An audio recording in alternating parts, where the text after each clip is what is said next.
공부에는 왕도가 없다. 공부에는 순서가 없다. 나는 반드시 합격한다. 매일 저녁 기간주한다. 통증은요, 주관적인 감각이다. 기관지경 검사 금식이 필요하다. 위기바 정상간 공기대, 이게 바로 금식 필요한 검사의 초성이 되겠어요. 쇼크 중요하죠? 쇼크는 세포에 필요한 산소 공급이 부족해서 순환이 안 되는 비정상적인 상태를 우리가 쇼크라고 해요. 심계항진, 심장이 막 두근두근하죠? 중심 정맥압이 하강해서 순환이 안 되는 거예요. 청색증, 차가 축축하며 창백한 피부, 쇼크의 증상이에요. 혈압이 떨어지고 체온도 떨어진다. 소변도 안 나온다. 핍뇨죠? 쇼크는요, 다리를 올려준다. 트렌들렌버그 포지션. 전체적인 보온, 담요를 덮어준다. 이런 것들이 중요한데요. 중심 정맥압이 하강하니까 중심 정맥압을 높여줘야겠죠? 그래서 다리를 들어 올려줍니다. 말초에 있는 피까지 이 중심 정맥압으로 모아주는 거예요.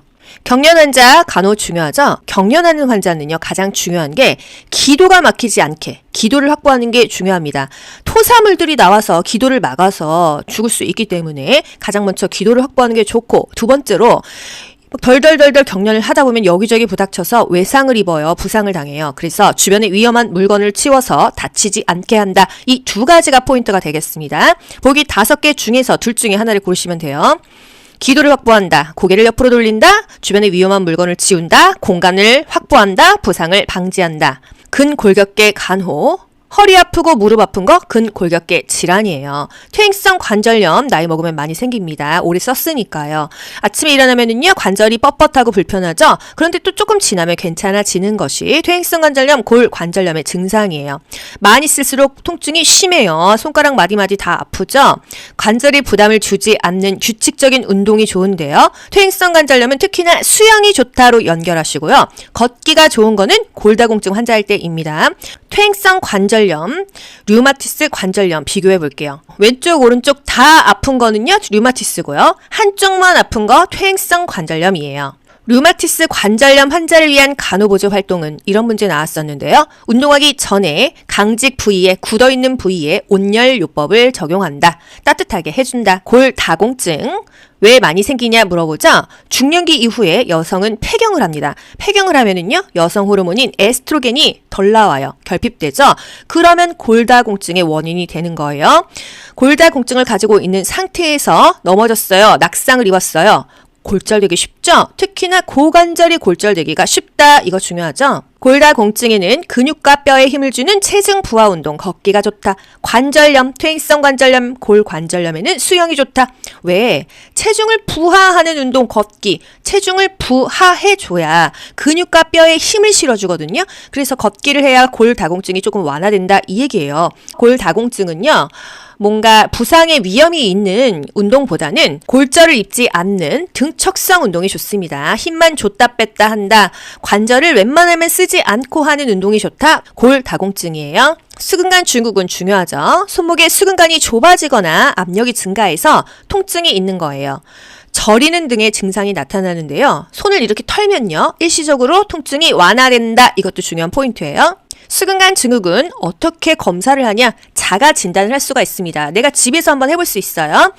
양측의 손등을 맞대고 한 1분 정도 밀었을 때 너무 손이 저려 이러면 나 수근관 증후군인가 보다. 자가 진단할 수 있는 게 팔렌 검사입니다. 이 부분은요, 간호조무사 요양보호사 국가고시에 매번 나옵니다. 자주 나와요. 그림으로도 나오고요. 등척성 운동과 등장성 운동이 있습니다. 여러분 맨날 헷갈리죠? 등장성 운동의 장은요, 힘장자고요. 등척성 운동의 척은 길이척입니다. 등척, 길이가 같다 아니겠어요? 길이가 같다는 거는요, 관절을 쓰지 않고 관절의 각도는 변화가 없이 힘만 줬다 뺐다 하는 운동들을 우리가 등척성 운동이라고 합니다. 정적인 수축이에요. 관절의 각도는 변화가 없는 벽밀기 또는 붕대를 한 상태에서 힘만 줬다 뺐다 하는 것들, 이런 것들 골다공증 환자에게 적합하다고 했죠.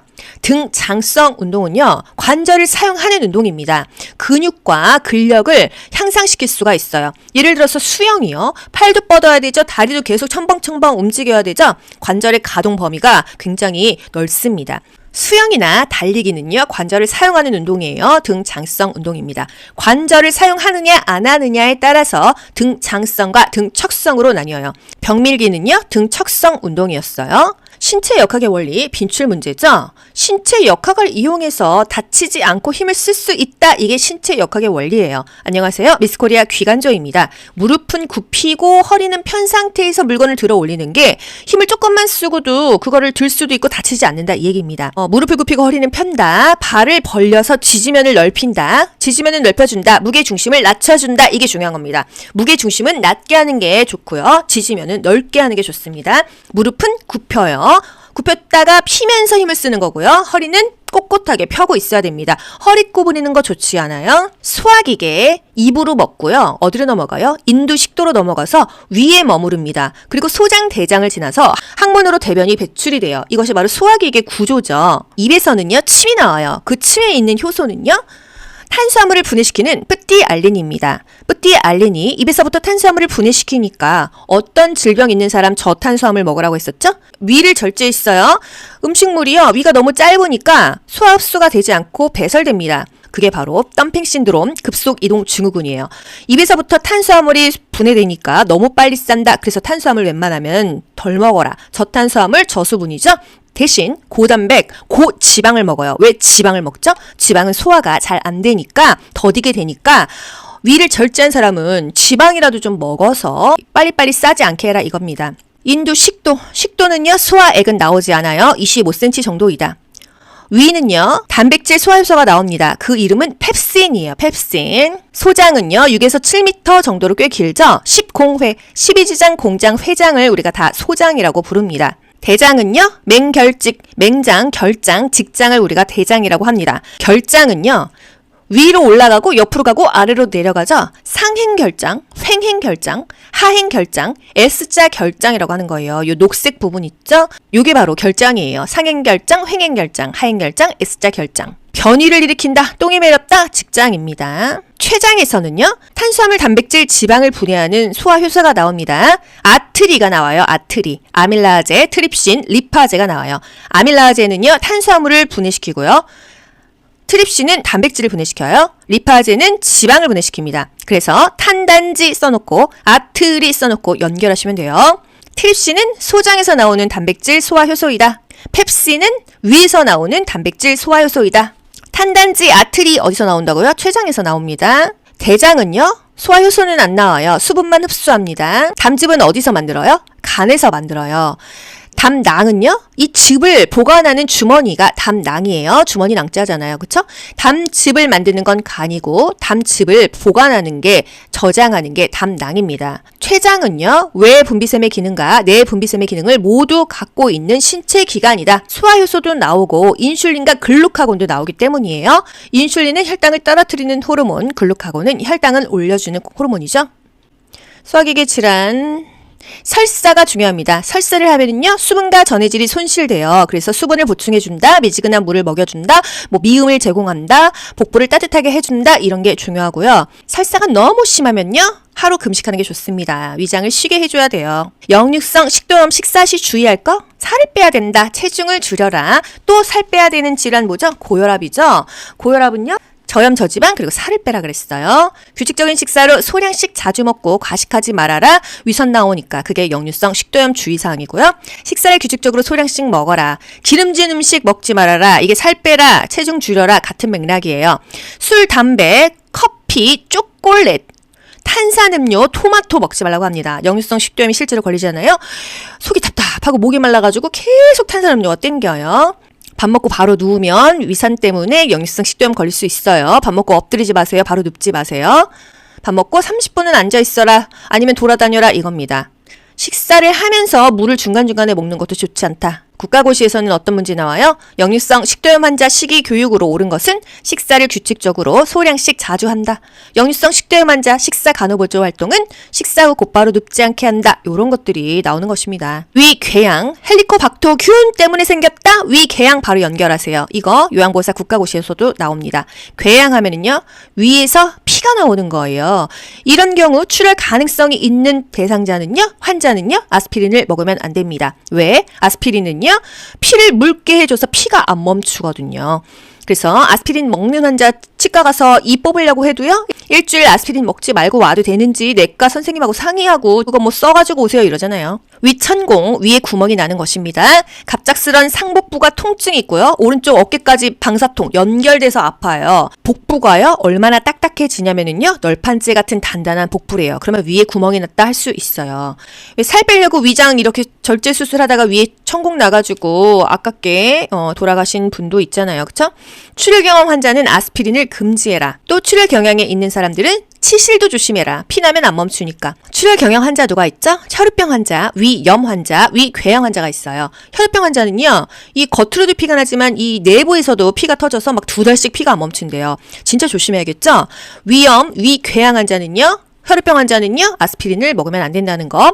그러면 대체 약을 먹어야 될 거 아니에요. 아스피린에 어떤 성분이 들어있는 약? 아세트 아미노펜이라는 성분이 들어있는 약을 먹으면 됩니다.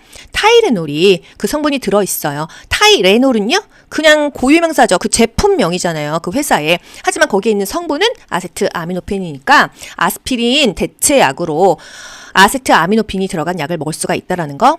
위장관 내부의 출혈 여부를 확인할 수 있는 검사가 대변 검사입니다. 똥 검사예요. 위장 내시경이 아니고 똥 검사, 대변 검사입니다. 상부 위장관 조영술이 예정된 환자의 교육 내용으로 옳은 것은 검사 전에 금식한다. 몇 시간? 8시간.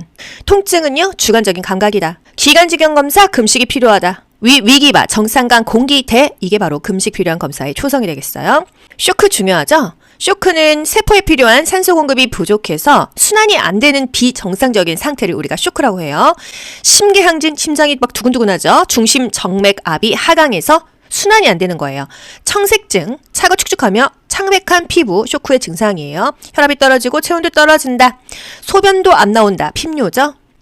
쇼크는요, 다리를 올려준다. 트렌덜렌버그 포지션. 전체적인 보온, 담요를 덮어준다. 이런 것들이 중요한데요. 중심 정맥압이 하강하니까 중심 정맥압을 높여줘야겠죠? 그래서 다리를 들어 올려줍니다. 말초에 있는 피까지 이 중심 정맥압으로 모아주는 거예요.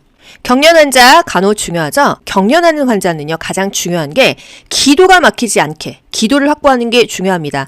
토사물들이 나와서 기도를 막아서 죽을 수 있기 때문에 가장 먼저 기도를 확보하는 게 좋고, 두 번째로 덜덜덜덜 경련을 하다 보면 여기저기 부닥쳐서 외상을 입어요. 부상을 당해요. 그래서 주변에 위험한 물건을 치워서 다치지 않게 한다. 이 두 가지가 포인트가 되겠습니다.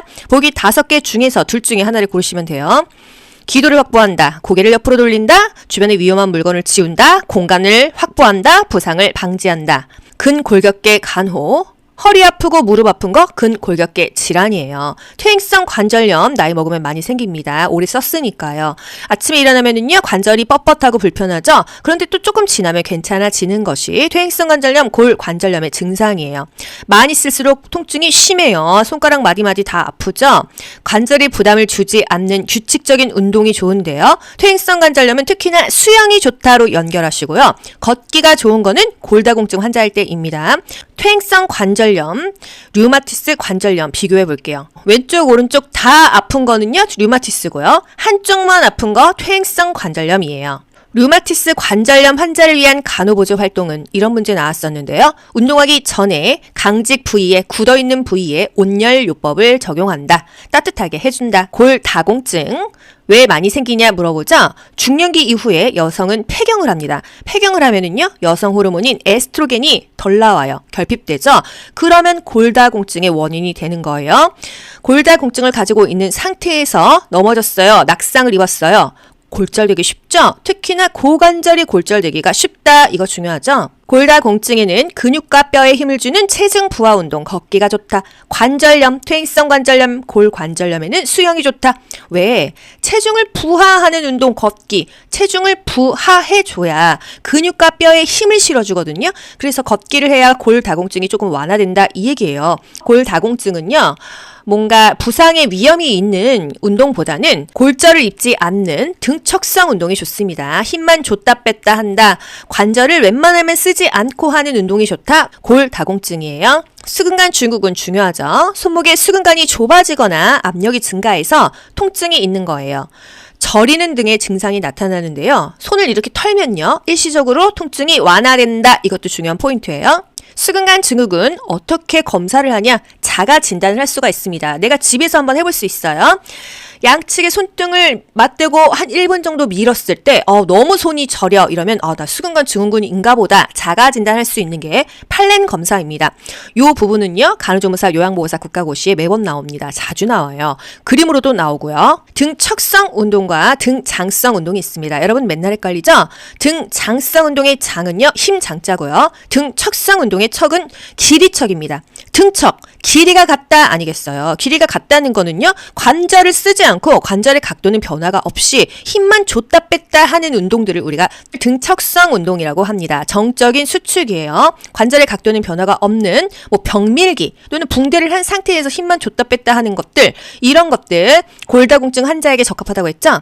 등장성 운동은요 관절을 사용하는 운동입니다. 근육과 근력을 향상시킬 수가 있어요. 예를 들어서 수영이요. 팔도 뻗어야 되죠. 다리도 계속 첨벙첨벙 움직여야 되죠. 관절의 가동 범위가 굉장히 넓습니다. 수영이나 달리기는요 관절을 사용하는 운동이에요. 등장성 운동입니다. 관절을 사용하느냐 안 하느냐에 따라서 등장성과 등척성으로 나뉘어요. 벽밀기는요 등척성 운동이었어요. 신체 역학의 원리, 빈출 문제죠. 신체 역학을 이용해서 다치지 않고 힘을 쓸 수 있다. 이게 신체 역학의 원리예요. 안녕하세요. 미스코리아 귀간조입니다. 무릎은 굽히고 허리는 편 상태에서 물건을 들어 올리는 게 힘을 조금만 쓰고도 그거를 들 수도 있고 다치지 않는다 이 얘기입니다. 무릎을 굽히고 허리는 편다. 발을 벌려서 지지면을 넓힌다. 지지면을 넓혀준다. 무게중심을 낮춰준다. 이게 중요한 겁니다. 무게중심은 낮게 하는 게 좋고요. 지지면은 넓게 하는 게 좋습니다. 무릎은 굽혀요. 굽혔다가 피면서 힘을 쓰는 거고요. 허리는 꼿꼿하게 펴고 있어야 됩니다. 허리 구부리는 거 좋지 않아요? 소화기계 입으로 먹고요. 어디로 넘어가요? 인두식도로 넘어가서 위에 머무릅니다. 그리고 소장 대장을 지나서 항문으로 대변이 배출이 돼요. 이것이 바로 소화기계 구조죠. 입에서는요 침이 나와요. 그 침에 있는 효소는요 탄수화물을 분해시키는 뿌띠알린입니다. 뿌띠알린이 입에서부터 탄수화물을 분해시키니까 어떤 질병 있는 사람 저탄수화물 먹으라고 했었죠? 위를 절제했어요. 음식물이요. 위가 너무 짧으니까 소화 흡수가 되지 않고 배설됩니다. 그게 바로 덤핑 신드롬, 급속 이동 증후군이에요. 입에서부터 탄수화물이 분해되니까 너무 빨리 싼다. 그래서 탄수화물 웬만하면 덜 먹어라. 저탄수화물, 저수분이죠. 대신 고단백, 고지방을 먹어요. 왜 지방을 먹죠? 지방은 소화가 잘 안 되니까, 더디게 되니까 위를 절제한 사람은 지방이라도 좀 먹어서 빨리빨리 싸지 않게 해라 이겁니다. 인두 식도, 식도는요 소화액은 나오지 않아요. 25cm 정도이다. 위는요 단백질 소화효소가 나옵니다. 그 이름은 펩신이에요. 펩신. 소장은요 6에서 7m 정도로 꽤 길죠. 10공회, 12지장 공장 회장을 우리가 다 소장이라고 부릅니다. 대장은요 맹결직, 맹장, 결장, 직장을 우리가 대장이라고 합니다. 결장은요 위로 올라가고 옆으로 가고 아래로 내려가죠. 상행결장, 횡행결장, 하행결장, S자 결장이라고 하는 거예요. 이 녹색 부분 있죠? 이게 바로 결장이에요. 상행결장, 횡행결장, 하행결장, S자 결장. 변이를 일으킨다, 똥이 매렵다, 직장입니다. 췌장에서는요 탄수화물, 단백질, 지방을 분해하는 소화효소가 나옵니다. 아트리가 나와요. 아트리. 아밀라제, 트립신, 리파제가 나와요. 아밀라제는요 탄수화물을 분해시키고요.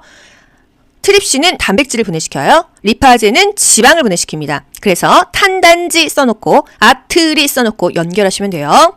트립신은 소장에서 나오는 단백질 소화효소이다. 펩신은 위에서 나오는 단백질 소화효소이다. 탄단지 아트리 어디서 나온다고요? 췌장에서 나옵니다. 대장은요 소화효소는 안 나와요. 수분만 흡수합니다. 담즙은 어디서 만들어요? 간에서 만들어요.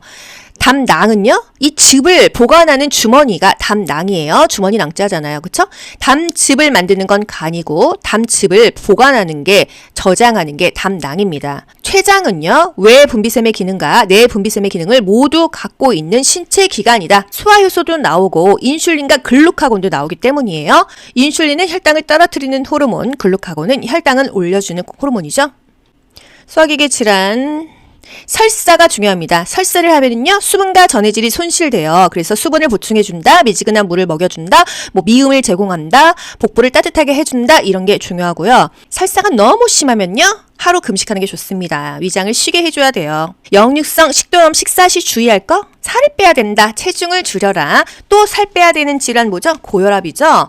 고혈압은요 저염저지방 그리고 살을 빼라 그랬어요. 규칙적인 식사로 소량씩 자주 먹고 과식하지 말아라. 위선 나오니까 그게 역류성 식도염 주의사항이고요. 식사를 규칙적으로 소량씩 먹어라. 기름진 음식 먹지 말아라. 이게 살 빼라. 체중 줄여라. 같은 맥락이에요. 술, 담배, 커피, 초콜릿, 탄산음료, 토마토 먹지 말라고 합니다. 역류성 식도염이 실제로 걸리잖아요. 속이 답답하고 목이 말라가지고 계속 탄산음료가 땡겨요. 밥 먹고 바로 누우면 위산 때문에 역류성 식도염 걸릴 수 있어요. 밥 먹고 엎드리지 마세요. 바로 눕지 마세요. 밥 먹고 30분은 앉아 있어라. 아니면 돌아다녀라 이겁니다. 식사를 하면서 물을 중간중간에 먹는 것도 좋지 않다. 국가고시에서는 어떤 문제 나와요? 역류성 식도염 환자 식이 교육으로 옳은 것은 식사를 규칙적으로 소량씩 자주 한다. 역류성 식도염 환자 식사 간호보조 활동은 식사 후 곧바로 눕지 않게 한다. 이런 것들이 나오는 것입니다. 위궤양, 헬리코박터균 때문에 생겼다. 위궤양 바로 연결하세요. 이거 요양보호사 국가고시에서도 나옵니다. 궤양 하면은요, 위에서 피가 나오는 거예요. 이런 경우 출혈 가능성이 있는 대상자는요, 환자는요, 아스피린을 먹으면 안 됩니다. 왜? 아스피린은요, 피를 묽게 해줘서 피가 안 멈추거든요. 그래서 아스피린 먹는 환자 치과 가서 이 뽑으려고 해도요, 일주일 아스피린 먹지 말고 와도 되는지 내과 선생님하고 상의하고 그거 뭐 써가지고 오세요 이러잖아요. 위천공, 위에 구멍이 나는 것입니다. 갑작스런 상복부가 통증이 있고요. 오른쪽 어깨까지 방사통 연결돼서 아파요. 복부가요, 얼마나 딱딱해지냐면은요, 널판재 같은 단단한 복부래요. 그러면 위에 구멍이 났다 할 수 있어요. 살 빼려고 위장 이렇게 절제 수술하다가 위에 천공 나가지고 아깝게 돌아가신 분도 있잖아요. 그쵸? 출혈 경험 환자는 아스피린을 금지해라. 또 출혈 경향에 있는 사람들은 치실도 조심해라. 피나면 안 멈추니까. 출혈 경향 환자 누가 있죠? 혈우병 환자, 위염 환자, 위궤양 환자가 있어요. 혈우병 환자는요, 이 겉으로도 피가 나지만 이 내부에서도 피가 터져서 막 2달씩 피가 안 멈춘대요. 진짜 조심해야겠죠? 위염, 위궤양 환자는요, 혈우병 환자는요, 아스피린을 먹으면 안 된다는 거. 그러면 대체 약을 먹어야 될 거 아니에요. 아스피린에 어떤 성분이 들어있는 약? 아세트 아미노펜이라는 성분이 들어있는 약을 먹으면 됩니다. 타이레놀이 그 성분이 들어있어요. 타이레놀은요, 그냥 고유명사죠. 그 제품명이잖아요. 그 회사에. 하지만 거기에 있는 성분은 아세트 아미노펜이니까 아스피린 대체 약으로 아세트 아미노펜이 들어간 약을 먹을 수가 있다는 거. 위장관 내부의 출혈 여부를 확인할 수 있는 검사가 대변 검사입니다. 똥 검사예요. 위장 내시경이 아니고 똥 검사, 대변 검사입니다. 상부 위장관 조영술이 예정된 환자의 교육 내용으로 옳은 것은 검사 전에 금식한다. 몇 시간? 8시간. 공부에는 왕도가 없다. 공부에는 순서가 없다. 나는 반드시 합격한다. 매일 저녁 귀간주한다.